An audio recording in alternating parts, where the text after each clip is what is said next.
Dear participants, my name is Dorothée Laurenti. I am a CNRS researcher at Hersonion in France, and it's my pleasure today to record this presentation for the webinar New Trends in Catalysis for Biomass Valorization.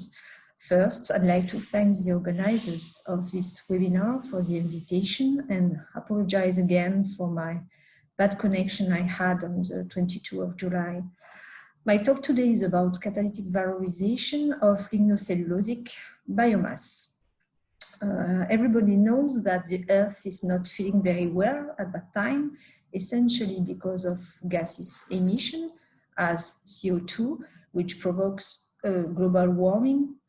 And in order to limit these CO2 emissions, it's now required to stop or reduce the use of fossil resources. It's not really the end of the fossil resources because they are still in large quantity in the world, but the extraction becomes more and more difficult. Processes have to be adapted to heavier fractions, and we've got fluctuation of the price and political use, which is not very nice. Then we need to gain in sustainability to reach neutral carbon society and use renewable energy sources as an alternative for chemicals and fossil fuels.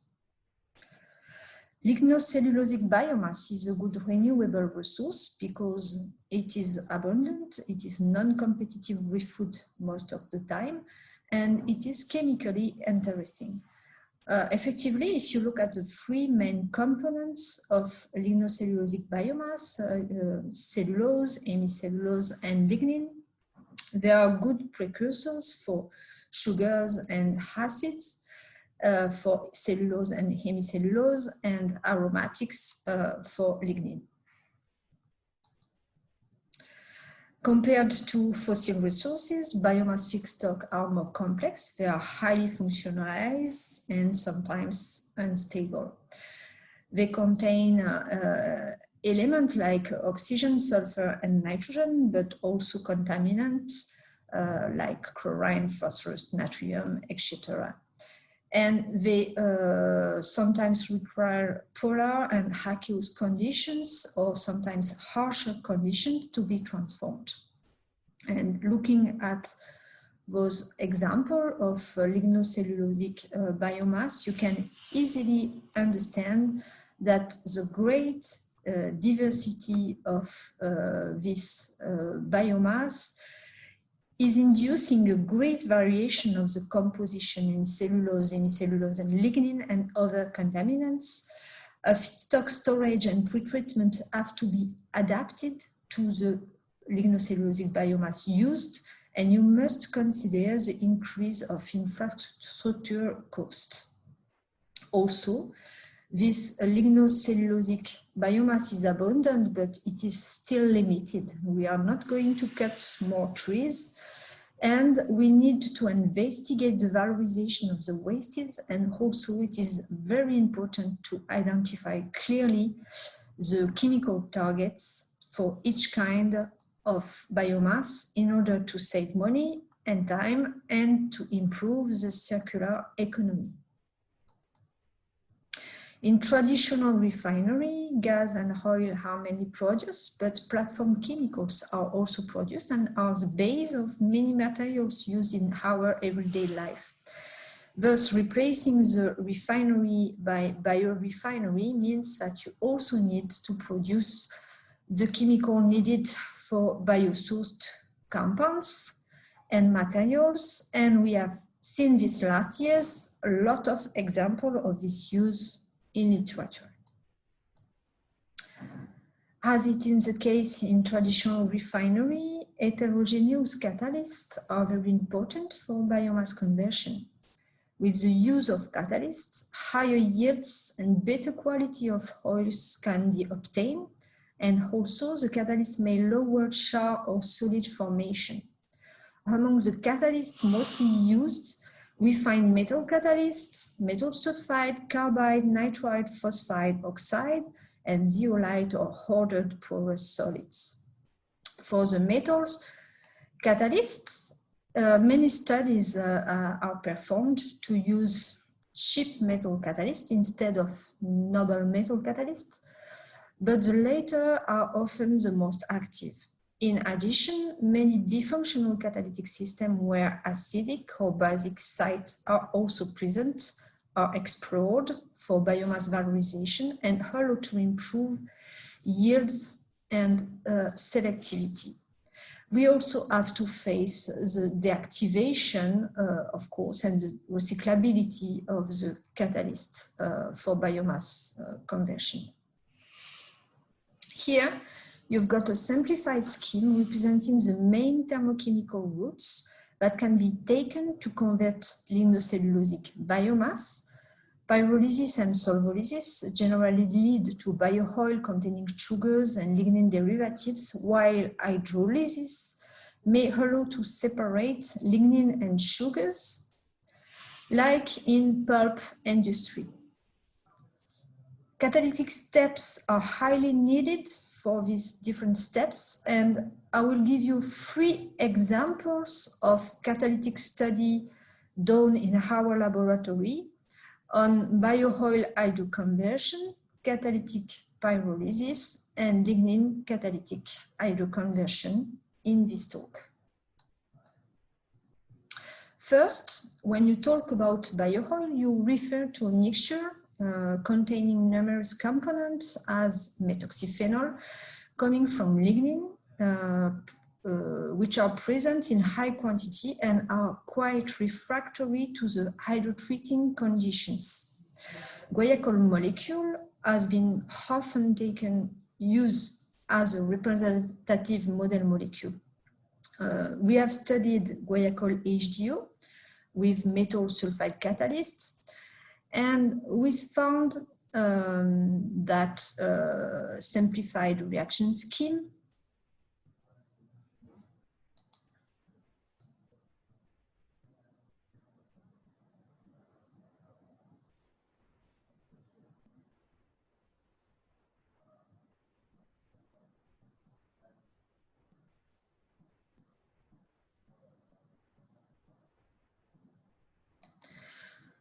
when we compared alumina, titania, and zirconia supports for COMOS catalyst, we observed a deep improvement of the catalytic activity by using zirconia as support for this sulfide catalyst.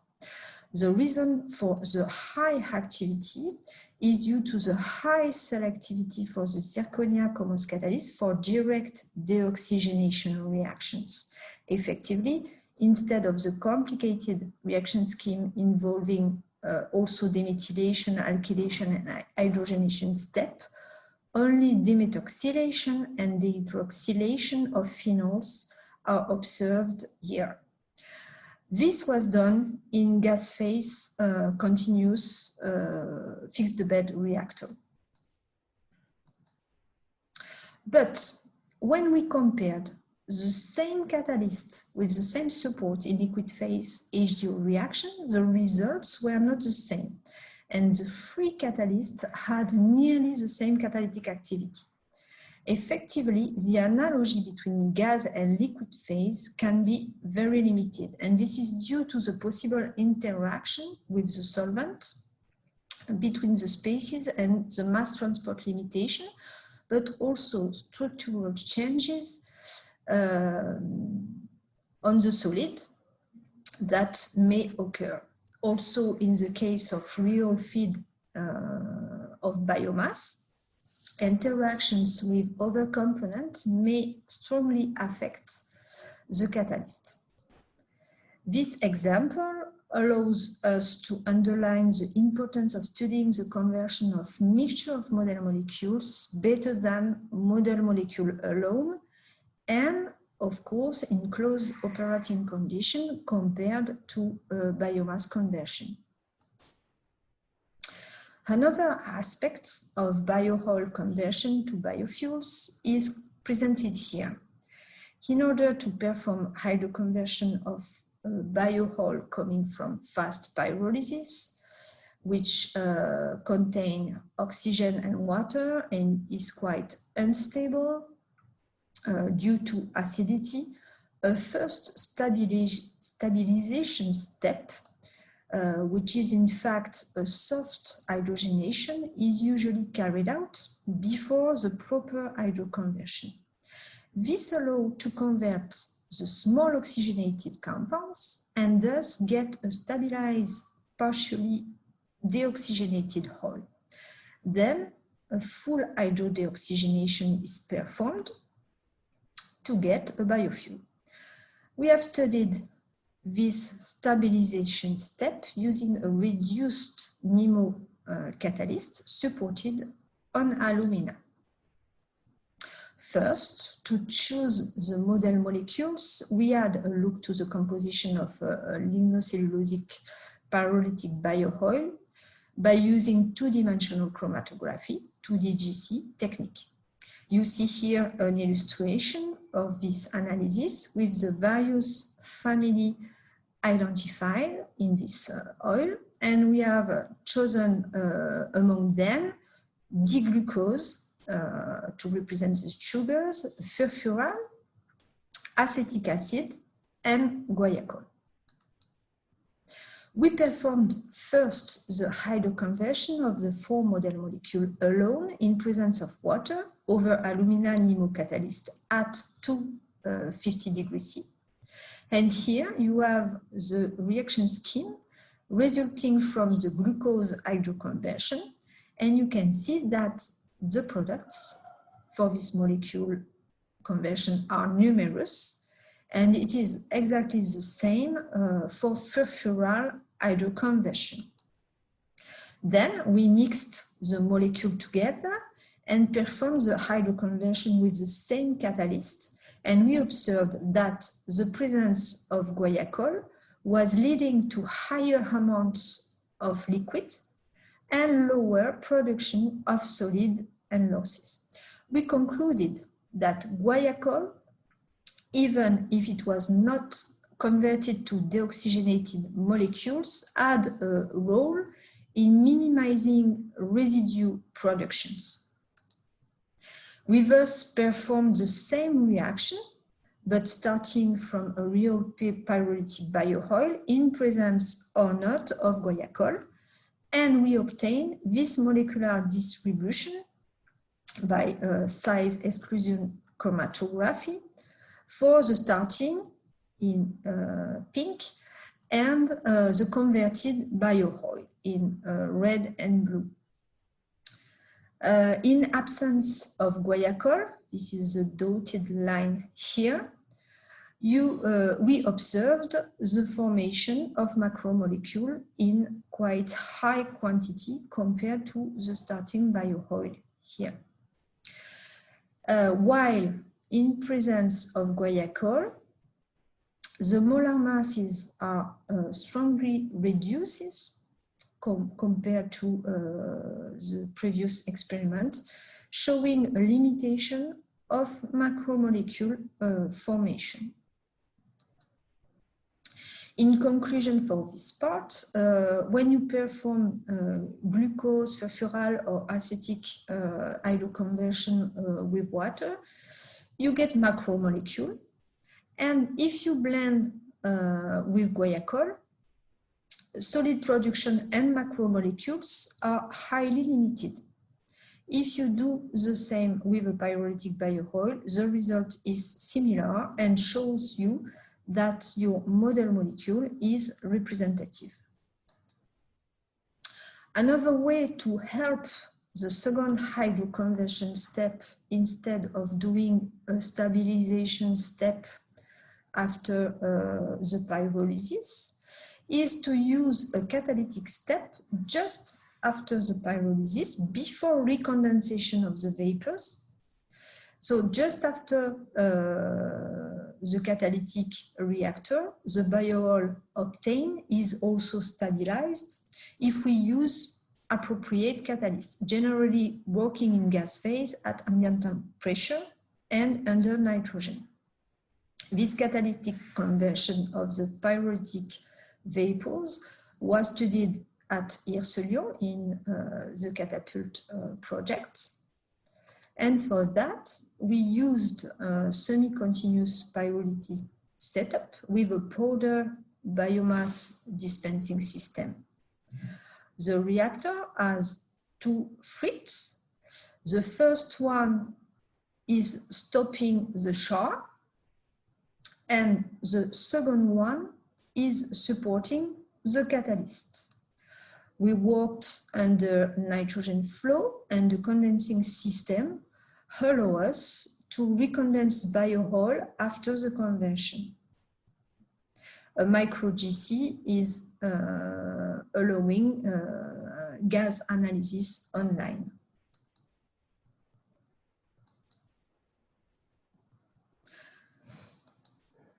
Here are the catalysts used for this study. In literature, zeolite catalysts were intensively investigated for this reaction and gave the best performances. Besides zeolite alone, we prepared zeolite-supported metal catalyst with nickel, zinc, platinum, and cerium. And the catalyst to biomass ratio used in this study was 1:10.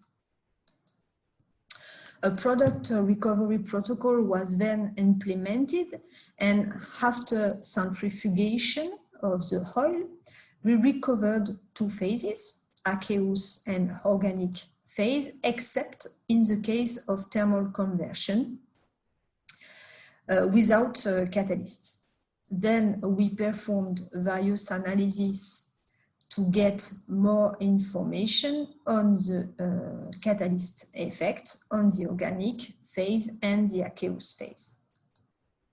And here you've got a diagram showing you the various analytic techniques carried out for one catalytic experiment to characterize the different gas, liquid, and solid fraction and the catalyst.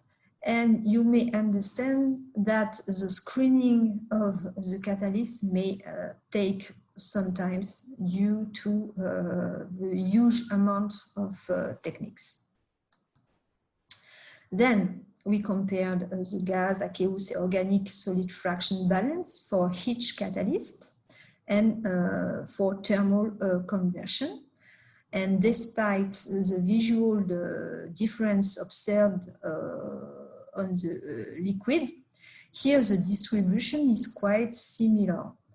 However, we can see an increase of the gas phase and the aqueous fraction with a catalyst, and a decrease of the organic fraction that correspond to higher conversion by using a catalyst. But if you have a look to the carbon content in the organic phases in orange, with nickel catalyst or thermal catalyst, you will observe that by using a catalyst, here the carbon ratio is much higher than in thermal experiment, which indicates that the quality of the biohol was increased. Looking at the organic phase analysis by 2D GC, we observed that oxygenated products are present in thermal and here in catalytic experiment, while the oxygenated compounds are which are mainly aromatics, are present only by using a catalyst.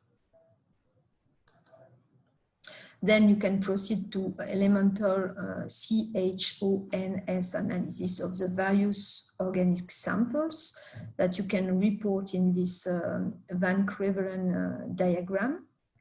You observe that dry wood here is transformed in a thermal oil without catalyst, which quality can be improved by using MFI catalyst, and much better with zeolite supported metal catalyst, especially with zinc and platinum metal. To reach the goal of biofuel here, you need to add hydrogen that will be done by a further hydrotreating stage.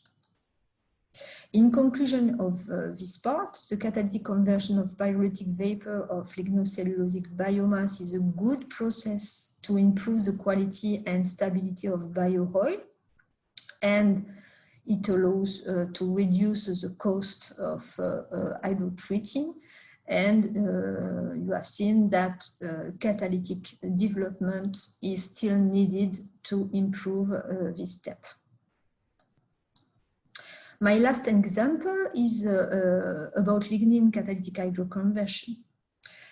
In native form in the plant, lignin is supposed to possess 50 to 80% of ether linkages between the phenolic units, called beta O4 linkages.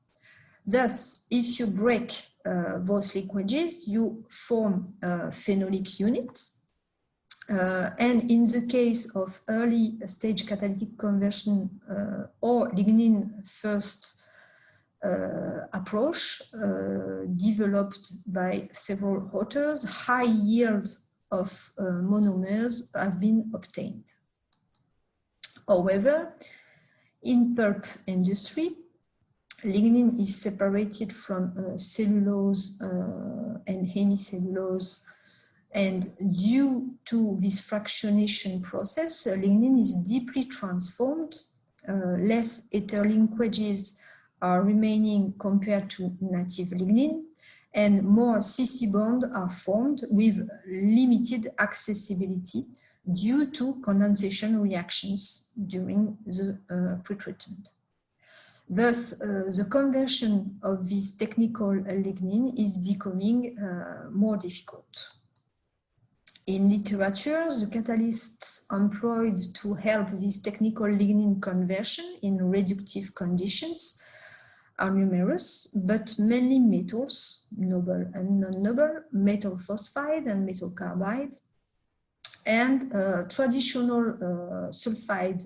metal sulfide catalysts are also used, and we investigated those catalysts because they are robust, not expensive, and they allow hydrogenolysis of CO bonds with a weak hydrogenating behavior to preserve the aromatic ring, which is quite appropriated here.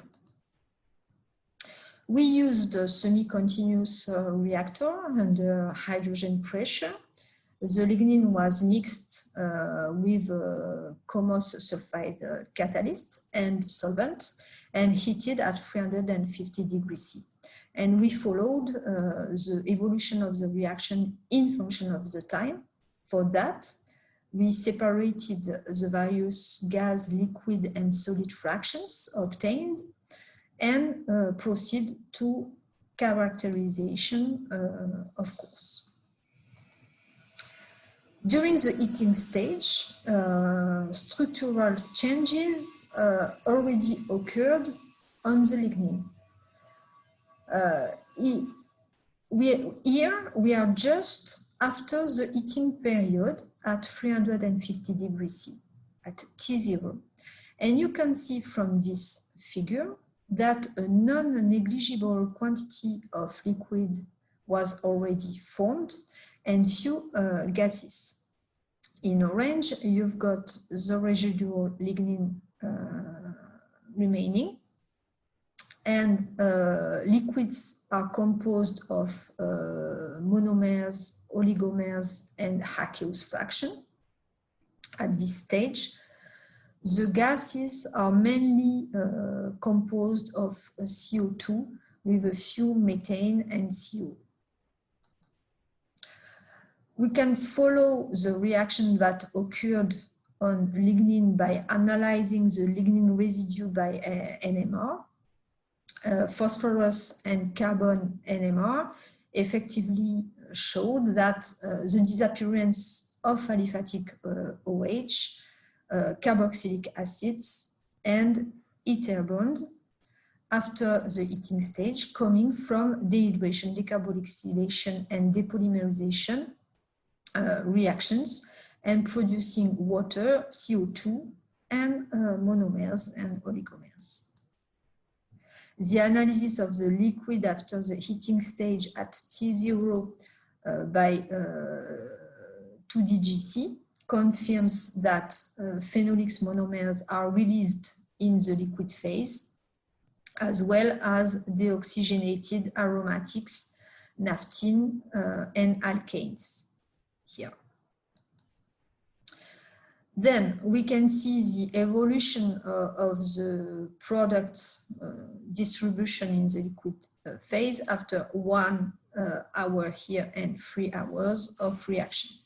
Liquids are increasing, as you can see, and the lignin residue in orange decreased. In the gas phase, we observed methane and still CO2.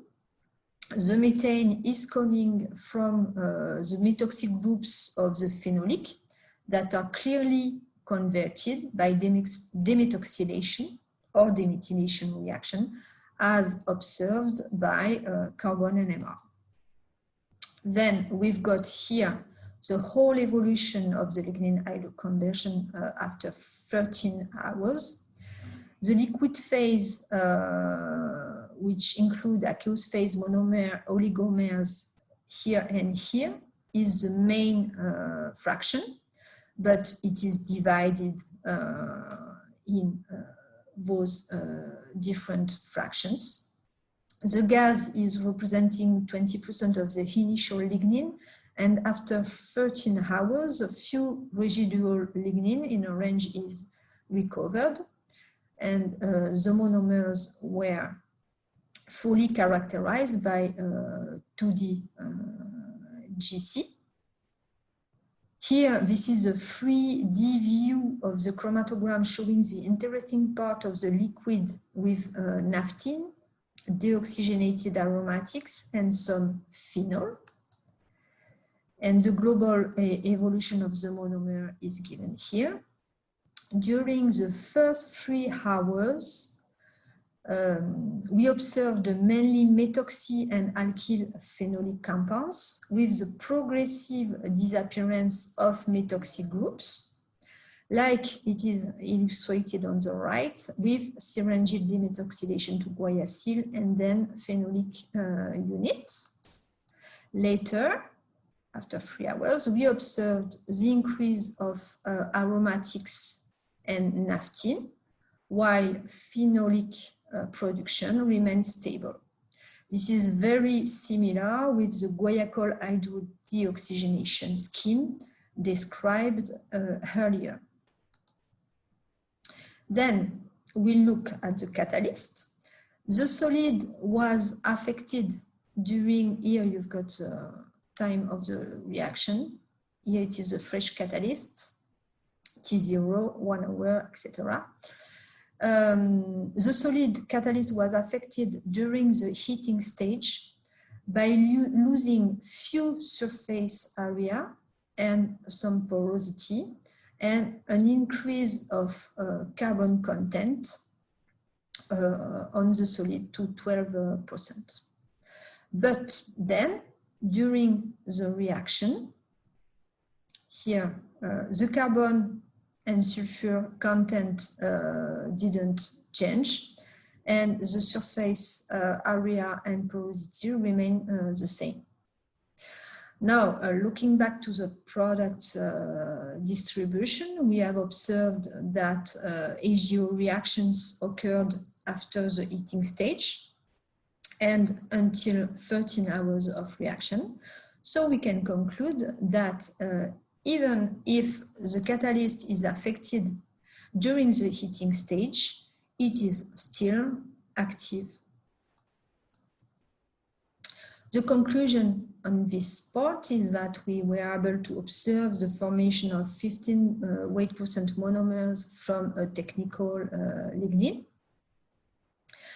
The ether bonds characterized in the initial lignin were cleaved, but nearly 30% of aromatic are still in oligomeric fractions. certainly due to the CC bond formation in the technical lignin. Nevertheless, the catalyst was efficient to realize HDO steps through the reaction and was not much impacted. A message is that from technical lignin, high quantity of monomers is not expected, but the development of catalyst performance to cleave CC bonds is of great interest for that process. With that, I'd like to finally conclude. I hope I showed you that when you consider biomass catalytic conversion, you must be critical of the interpretation of the results with model reactions, and that the development of characterization techniques is essential to follow those processes. Also, we still need to develop selective and resistant catalysts for lignocellulosic biomass valorization. And last but not the least, the valorization of the wastes is of great importance to reach circular economy. And to end, I'd like to thank my co-workers and PhD students who worked on this topic. And I thank you very much for your kind attention.